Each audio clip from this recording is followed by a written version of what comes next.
From Neural Newscast, this is Deep Dive, exploring the moments that shape today.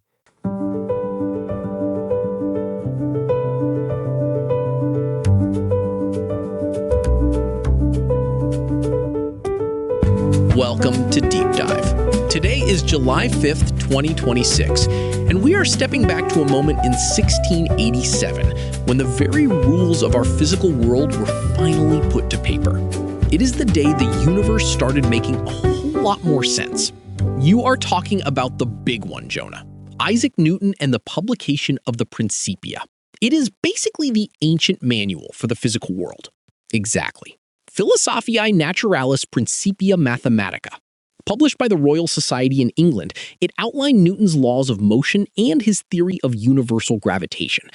Before this, people knew things fell when you dropped them, but they didn't have a unified mathematical explanation for why the moon stayed in orbit while an apple hit the ground. It is wild to think about. He essentially bridged the gap between heaven and earth with math. He showed that the same forces working in our backyard are the same forces governing the entire galaxy. The impact was immediate among the scientific elite, though it took time to filter down. It essentially ended the dominance of older, less accurate Aristotelian views. It gave scientists a predictable, mechanical view of the world that eventually fueled the Industrial Revolution. And it wasn't just a dry textbook. It was a revolution, Richard. Imagine being a scientist back then and suddenly having the formulas to calculate the mass of planets. It must have felt like a superpower. It certainly did. Newton's 3 laws of motion are still what every physics student learns on day 1. But Jonah, as much as Newton changed the way we think, July 5th is also a day defined by people who changed how we feel and how we live. True, we have some heavy hitters in the birthday department today. Let's start with the man who practically invented the height machine, P.T. Barnum, born in 1810. The legendary showman.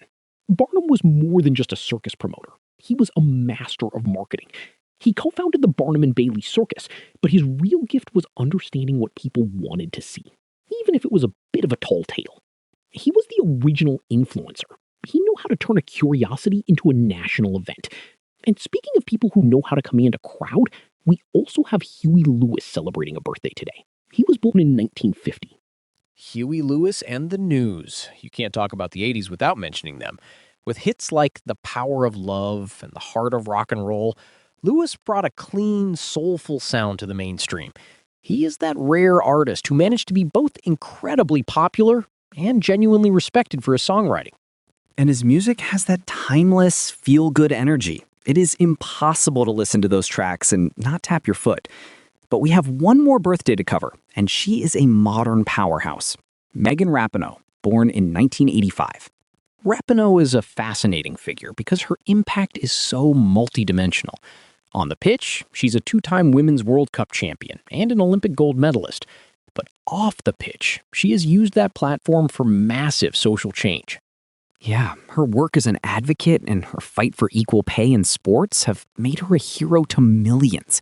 She is someone who isn't afraid to be loud when it matters, which feels very much in the spirit of this day, Richard. So we have the laws of the universe, the birth of modern spectacle, a rock icon, and a social advocate. It is quite the lineup for one day in July. It really is.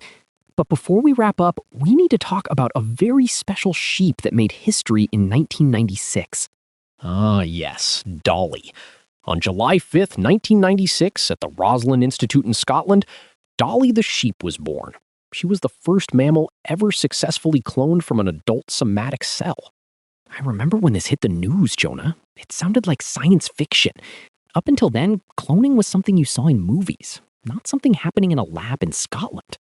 It was a massive breakthrough in genetics. By using a cell from a 6-year-old sheep, scientists proved that specialized cells could be reprogrammed to create an entirely new organism. It opened up incredible possibilities for medical research, but it also triggered a huge global debate about the ethics of cloning. The name Dolly was even a bit of a pop culture nod. She was named after Dolly Parton because the cell used for cloning came from a mammary gland. It shows that even in high-level science, there is room for a bit of humor. It is a perfect example of how July 5th bridges the gap between the deeply serious, like Newton's laws, and the human elements of culture and controversy. From the gravity that holds us down to the science that lets us replicate life. It has been an incredible journey through history today, Richard. Indeed. I am Richard Lawson. And I'm Jonah Klein. Thanks for joining us for another Deep Dive. You can find more historical narratives at deepdive.neuralnewscast.com. Deep Dive is AI-assisted, human-reviewed. Explore history every day on Neural Newscast. This has been Deep Dive on Neural Newscast, exploring the moments that shape today.